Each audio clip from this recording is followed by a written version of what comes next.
एकीकडे सिलेबस पुढे पुढे निघत चाललाय, मागचे टॉपिक तुम्ही विसरत चाललेले आहात. आता नुसतं नोट्स वाचून फॉर्म्युला वाचून होणार नाही. एकटं प्रश्न सोडवायला मोटिवेशन पण येत नाही, तेवढा वेळ पण नसतो. मग आता काय करायचं सर? काही करायचं नाही. रोज 5 PYQ याचा व्हिडिओ तुम्ही रात्री 10 वाजता बघायचा. इथे आपण 5 क्वेश्चन्स सॉल्व करणार. प्रीवियस इयरचे जे नीट आणि जेई मधून जे पण मला चांगले चांगले प्रश्न वाटतात ते आपण करणार. जर रोजचे आपण 5 केले तर एका महिन्याचे 150 प्रश्न होतील.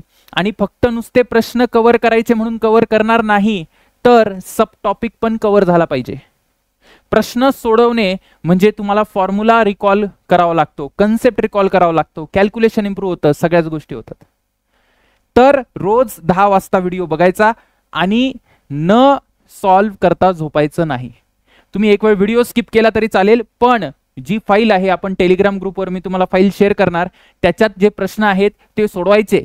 5 प्रश्न सोडवायचे आणि स्कोर मला कमेंट सेक्शन मध्ये सांगायचा किती आला. रोज 5 PYQ या प्रोग्रामला आता आपण सुरुवात करणार. आजचा टॉपिक आहे इलेक्ट्रोस्टॅटिक. इलेक्ट्रोस्टॅटिक आणि कायनेमॅटिक्स हे 2 टॉपिक्स, एक 12वीचा एक 11वीचा, अल्टरनेट डेज आपण व्हिडिओ पोस्ट करणार. ठीक आहे, चला आता डायरेक्ट सुरू करू. तर इलेक्ट्रोस्टॅटिक मध्ये आपण कुठून सुरू केलेलं? प्रॉपर्टीज ऑफ चार्ज आणि कुलम्स लॉ, त्याच्यावर PYQ आहे. जसं मी म्हटलं सब टॉपिक आपण कव्हर करणार, तर त्यानुसार आपण चाललेलो आहोत. चला, पहिला प्रश्न काय म्हणतोय? 2 point charges A and B having the charge Q and minus Q are respectively are placed at a distance apart. Suppose त्यांना आपण डिस्टन्स D अपार्ट प्लेस केलेला आहे आणि force acting them between is F. तर पटकन आता आपण लहान लेकरं नाही आहोत, मी डायरेक्ट लिहितो KQ² ही F ची किंमत असली पाहिजे. फोर्स मध्ये चार्जचं साइन लिहित नाही आपण, इलेक्ट्रोस्टॅटिक आठवायला पाहिजे. त्याच्यानंतर if 25% of charge A is transferred to B, ते म्हणतायत हा जो A आहे A, याचा 25% चार्ज घेऊन मी कोणाला दिलाय? B ला दिलाय. तर आता सगळ्यात पहिले बघ, 25% ऑफ A म्हणजे Q किती आहे? 25% काढता येतात का तुला? कसं काढायचं? टक्के टू फ्रॅक्शन मध्ये जाशील. 25/100 इंटू Q झालं. किती आलं बेटा? हे Q/4. म्हणजे याच्यातून Q/4 काढून याला दिलाय. म्हणजे आता याच्या नवीन चार्ज किती यायला पाहिजे? इथे सांग मला, याला किती यायला पाहिजे? याच्याकडे चार्ज येईल सर Q - Q/4. अरे बरोबर आहे की नाही? हा झाला A चा चार्ज, डिस्टन्स मी बदले ना. B चा चार्ज किती आहे? -Q + Q/4. अरे हो की नाही? इथून -Q/4 काढला, इथं किती दिला? +Q/4. काढला म्हणून मायनस केलं, दिला म्हणून प्लस केलं. आलं लक्षात? आलं सर. मग आता हे किती आलं बेटा? Q - Q/4 सर हे आहे 3Q/4 आणि याच्याकडे किती आला? हे आहे -3Q/4. मग आता काही करायचं नाही, F' जो नवीन फोर्स आहे त्याच्या जागी टाक. दोन्ही किती येणार? 3Q/4 इंटू 3Q/4 इंटू जो काही K इथे येईल आणि डिवायडेड बाय D². तुला कळतंय का इथे किती आलं? सगळं सेम आहे बघ, सगळं सेम आहे. काय काय ऍड झालं इथं? 3 त्रिक 9, 9/16, 9/16 आधीच्या पेक्षा 9/16 हा फोर्स येणार आहे. चला, विषय संपला. Next question. Suppose the charge of proton and electron differ slightly. One of them is -E and another is E + ΔE. If net electrostatic force and gravitational force between 2 hydrogen atom placed at a distance D. बघा, hydrogen atom ठेवलेत. हायड्रोजन ॲटमचा distance किती आहे sir? D आहे. Hydrogen कडे असतो एक प्रोटॉन एक इलेक्ट्रॉन. बघा, एक प्रोटॉन त्याच्यावर चार्ज दिलाय त्यांनी E + ΔE. एक इलेक्ट्रॉन याच्यावर चार्ज किती दिलाय त्यांनी? -E. तर मग टोटल चार्ज किती झाला? नेट चार्ज किती झाला हायड्रोजन ॲटमवर? नेट चार्ज झाला सर या दोघांचं सम, E कॅन्सल होऊन जाईल. किती झाला बेटा? ΔE. याचा अर्थ याच्याकडे ΔE चार्ज आहे आणि याच्याकडे पण किती चार्ज आहे सर? ΔE चार्ज आहे. मी फास्ट घेतोय कारण आपल्याला कमीत कमी वेळात 5 प्रश्न सोडवायचे आहेत, नाही तर मोठं लेक्चर झालं तर काही कामाचं नाही तुमच्या ते. तर ΔE झालं आणि D डिस्टन्स आहे. तर त्यांनी काय सांगितलंय? Net force is 0. बघा नीट बघा, नेट फोर्स इज 0. तर आता मला सांग याच्यावर काय काय फोर्स लागेल? आणि हा ΔE पॉझिटिव्ह बरं का, कारण तो प्रोटॉनचा चार्ज बेटा E + ΔE. हा ΔE प्रोटॉनचा एक्सेस चार्ज येतो. बघा, हा एक रिपल्सिव्ह फोर्स लावणार, हा इलेक्ट्रोस्टॅटिक रिपल्शन आहे बेटा. याच्यावर जर आपण पकडलं तर, आणि हा याला रिपेल करेल आणि हा याला अट्रॅक्ट सुद्धा करेल. काय अट्रॅक्ट करेल सर? ग्रॅव्हिटेशनल फोर्सने अट्रॅक्ट करेल. झालं. हे दोन्ही सेम पाहिजे जर नेट फोर्स 0 आहे तर, है ना. मी म्हणतो F नेट तेव्हाच 0 असेल जेव्हा F E is equal to F G असेल तर पटकन करून टाक. एफ ई किती येणार आहे के Q1 Q2 म्हणजे के डेल्टा ई चा स्क्वेअर डिवायडेड बाय डी चा square is equal to G M square, कारण दोघांचं मास सेम आहे, divided by D square. D square ने डी स्क्वेअर गायब कर. आता पटकन के ची व्हॅल्यू टाक, किती येईल 9 × 10⁻9. प्रश्न नीट बघ, त्यांनी पूर्ण कॅल्क्युलेशन विचारलेलं नाही, फक्त ऑर्डर विचारलाय. 9 × 10⁻9 डेल्टा ई चा स्क्वेअर इज इक्वल टू जी ची व्हॅल्यू टाक, किती आहे सर 6.67 × 10⁻11. मास दिले बघ, मास दिले का 1.67 × 10⁻27 चा स्क्वेअर. आता नीट लक्ष द्या मी काय करतोय. मला पाहिजे बेटा डेल्टा ई, बरोबर ना. त्यांनी काय विचारलंय डेल्टा ई. सगळ्यात पहिले ना फक्त तुम्ही पॉवरकडे लक्ष द्या. बघा हे आलं, हे किती येणार आहे, हे -11 आहे. बघा डेल्टा ई चा स्क्वेअर इज इक्वल टू, फक्त 10च्या पॉवरकडे लक्ष दे तू, -11. हा 9 इकडे येऊन मायनस येऊन जाईल, म्हणजे हा आला -9, बरोबर आहे का. -9 आला, हा -27 आहे. -27 चा स्क्वेअर म्हणजे किती आहे, पॉवर काय होते, मल्टिप्लिकेशन होते, पॉवरची मल्टिप्लिकेशन होते, म्हणजे हे किती असलं पाहिजे -54. अरे हो की नाही. बाकी मग याला करत बस. याला किती येईल सर 6.67 × 1.67 डिवायडेड बाय 9. हे झालं.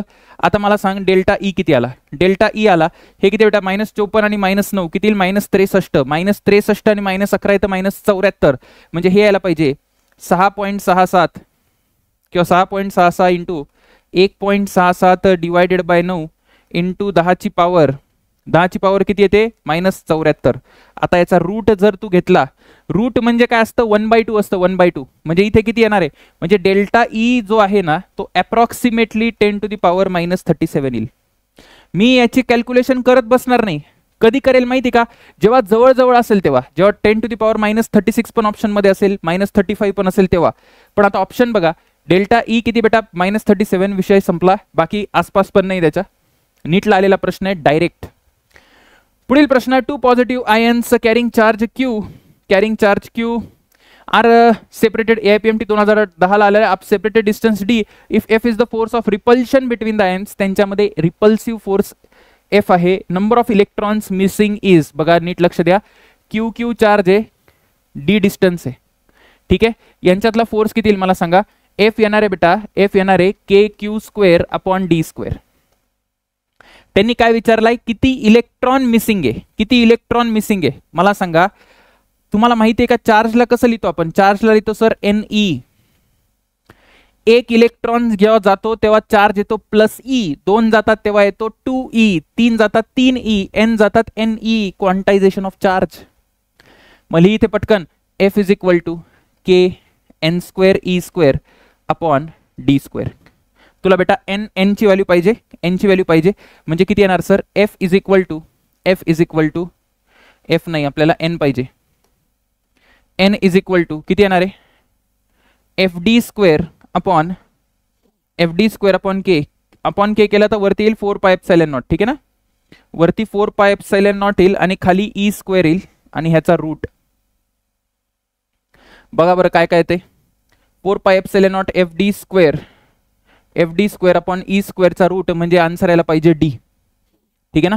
काही चुकतंय का, फक्त बघून घ्या, घाई मध्ये चुकायला नको. FD² 4πε0 upon E². हा ठीक आहे, विषय संपला. चला, एक हा जिपमरचा प्रश्न आहे. आधी परीक्षा व्हायची मेडिकल एक्झाम, ठीक आहे ना, तिथून हा प्रश्न आहे. आता काय प्रश्न आहे, 2 पॉइंट चार्जेस +3 आणि +8 +3 आहे बेटा, +3 मायक्रोकुलम आणि 8 मायक्रोकुलम रिपेल इच अदर, रिपेल करता येते एकमेकाला, ठीक आहे. रिपेल करताय विथ फोर्स F आणि त्यांच्यातला डिस्टन्स आपण D. आणि हा जो फोर्स दिलाय तो किती आहे सर, हा जो फोर्स दिलाय ना F is equal to 40 is equal to, मी लिहितो बेटा K × 3 × 8 अपॉन d². हा मला माहिती आहे मायक्रोकुलम मध्ये म्हणून 10⁻−12, ठीक आहे सर. पुढे आता काय सांगितलंय, या दोघांना काय ऍड केलंय, किती ऍड केलंय, या दोघांना -5 ऍड केलंय. बघा याला +−5 करतो आणि इकडे पण किती करता सर तुम्ही, +−5 करतो. आता मला सांग बेटा, इथे किती 3 मधून 5 गेले सर -2 मायक्रोकुलम डी, आणि हे किती येईल 8 मधून 5 गेले 3. ठीक आहे, सगळ्यात पहिले बघा अपोजिट चार्ज आहे म्हणून अट्रॅक्टिव्ह फोर्स यायला पाहिजे. अट्रॅक्टिव्ह पहिले त्यांनी रिपल्सिव्ह दिला होता, रिपल्सिव्हला पॉझिटिव्ह घेतलाय बघा, त्याने रिपल्सिव्हला पॉझिटिव्ह घेतलाय की नाही, सेम चार्जेस होते तेव्हा, म्हणजे आन्सर निगेटिव्ह पाहिजे. निगेटिव्ह आन्सर पाहिजे म्हणजे तर हे तर तसेच उडाले. 50-50 मध्ये फसशील तेव्हा दोघांपैकी एक मारशील, पण गरज नाही ते. जर मी डायरेक्ट लिहितो, मग इथं एफ एफ डॅश किती येणार आहे बेटा, एफ डॅश किती येणार आहे, एफ डॅश येणार आहे सर के 2 3 10 ची पावर -12 आणि डिवायडेड बाय डी स्क्वेअर. काही करायची गरज नाही, नीट लक्ष दे. इथे किती बेटा 24, अरे 24 दिसतंय का 24, इथे किती आहे 12, अरे 12 नाही, हे 24 आहे आणि हे किती आहे 6, एक 24 आहे आणि एक किती आहे 6 आहे. बाकी सगळं सेम आहे का, अरे बाकी सगळं सेम आहे का, हो सर बाकी सगळं सेम आहे. जर बाकी सगळं सेम आहे तर 24 आणि 6 म्हणजे 4चा डिफरन्स यायला पाहिजे, 4चा फॅक्टर यायला पाहिजे 4चा, म्हणजे जर तो 40 आहे तर इथे किती येणार आहे, इथे आन्सर किती येणार आहे -10. अरे हो की नाही, नाही तर याला डिवाइड करा रे, डिवाइड करा, आन्सर येऊन जाईल. करत बसणार नाही मी, हा फास्ट करायचं आपल्याला. चला, हा एक चांगला प्रश्न आहे. कधी आलाय सर, नीट 2013 ला आलेला प्रश्न आहे, NEET 2013. 2 pith ball, path ball नाही, ते पिथ बॉल आहे, pith. 2 pith ball carrying equal charges are suspended from a common point by strings of equal length. ठीक आहे, the strings are rightly clamped at half the height, इथे half the height आहे. The equilibrium separation between the balls now is. नीट लक्ष द्या, प्रश्न काय. आधी अशी अरेंजमेंट आहे, आणि याच्याकडे चार्ज आपण जर पकडला तर इकडे क्यू चार्ज होता आणि इकडे क्यू चार्ज आहे. हा वाय हाईट आहे बेटा आणि आर डिस्टन्स आहे. हे ते वाला एक्झाम्पल आहे, तुम्हाला आठवतं का, 2 चार्जेस आहे बघा, 2 चार्जेस असतात सर, एक प्लस क्यू आणि असा प्लस क्यू असतो. आपण याच्यासाठी डेरिवेशन केलं होतं, तुम्हाला आठवत असेल तर हा थीटा असतो सर, हा याला असं रिपल्सिव्ह फोर्स असतो एफ इलेक्ट्रोस्टॅटिक, इकडे पण रिपल्सिव्ह फोर्स असतो एफ इलेक्ट्रोस्टॅटिक. आणि माझ्यामध्ये ही कंडिशन तुला माहिती पाहिजे, tan theta is equal to काय असतं, tan theta is equal to F electrostatic जो काही फोर्स असतो F divided by M G, किंवा याला असंही लिहितात काही लोक क्यू ई, असंही चालतं Q E upon M G. हे बेसिक फॉर्म्युले तुम्हाला माहिती पाहिजे. ठीक आहे, आता काय म्हणतायत ते की त्यांनी काय केलं, याला खाली आणलं आणि आता हाईट किती झाली, आधी वाय होती आता y/2 झाली, आणि आता सेपरेशन बदललं, आर डॅश सेपरेशन आलं, आर डॅश. तर ते विचारतायत ते इक्विलिब्रियम सेपरेशन किती आहे. डोकं लावायचं नाही, डायरेक्ट फॉर्म्युल्याने करायचं. बघा नीट लक्ष द्या इकडं. पहिल्या केसमध्ये बघा, मला सांगा टॅन थीटा किती आहे सांगा बरं, कुठला थीटा घेतो आपण, हा थीटा घेतो. ठीक आहे, तर मला पटकन सांग टॅन थीटा किती इथे. टॅन थीटा असतो सर हाईट अपॉन बेस, हे किती बेटा, हे किती आहे, हे r/2 आहे, म्हणजे हे यायला पाहिजे r/2y, हाईट अपॉन बेस. ठीक आहे, is equal to electrostatic force, यांच्यातला इलेक्ट्रोस्टॅटिक फोर्स किती आहे, कुठलं लहान बाळ पण सांगेल किती आहे, KQ² अपॉन r² आणि डिवायडेड बाय mg. बरोबर आहे का, अरे सरांनी बरोबर सांगितलंय का, सर बरोबर आहे. हे इकडे राहू दे, तसंच इथे मी लिहितो बेटा टॅन थीटा डॅश, हा वाला थीटा डॅश आहे सपोज, या ना, याला आपण थीटा डॅश घेऊ, नवीन वाला थीटा डॅश. तर मग टॅन थीटा डॅशला कसं लिहिता येईल, पटकन सांग मला. आता हाईट किती झाली, r/2, आणि हा बेस किती झाला, हाईट अपॉन बेस किती झाला y/2. हे कॅन्सल झालं, किती यायला पाहिजे FE इलेक्ट्रोस्टॅटिक फोर्स किती राहिला KQ² अपॉन r' आणि डिवायडेड बाय mg. ठीक आहे, याला इक्वेशन नंबर 1 मान आणि याला इक्वेशन नंबर 2 मान. आता काय करायचं नीट लक्ष द्या बघा, याच्यामध्ये तुला एक कळत असेल, काय कळत असेल सर, की हा जो फॅक्टर आहे बघ KQ² mg झाला. ठीक आहे, हा तर कॉन्स्टंटच आहे, अरे हा कॉन्स्टंट आहे नाही, KQ² अपॉन mg कॉन्स्टंट आहे की नाही, हो सर कॉन्स्टंट आहे. याला कसं लिहू शकतो मी इथं, KQ² अपॉन mg ला कसं लिहू शकतो, r' चा क्यूब अपॉन y, नीट लक्ष दे, r' चा क्यूब अपॉन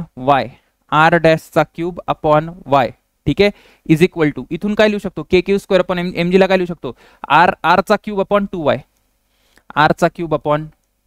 y नि y उडो. ठीक आहे, इथून काय आलं बेटा, y नि y उडो, r' आला, r' किती आला सर, r अपॉन 2. ठीक आहे ना, आर अपॉन 2^1/3, 2^1/3. अरे याचा क्यूब रूट घेशील तर हा 3 कॅन्सल होऊन जाईल, पण इथं हा वाय तर तसाही कॅन्सल झालाय, हा 2^1/3 यायला पाहिजे. Cube root of 2, cube root बघ कुठे आता, ऑप्शन नीट बघायचे, हे आहे का नाही, बिलकुल नाही. इथं तर स्क्वेअर रूट आहे, इथे तर √3 लिहिलाय.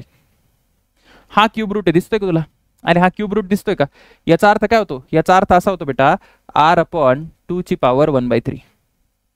Done for today. 5 प्रश्न झालेले आहे. कमेंट करून सांगा तुम्हाला स्पीड बरोबर वाटते, कमी वाटते, जास्त वाटते, मॉडरेट वाटते. ठीक आहे, बाकी अभ्यास करत राहा. काहीही डाऊट असलं तर कमेंटमध्ये विचारा, मी आन्सर करेल. All the best.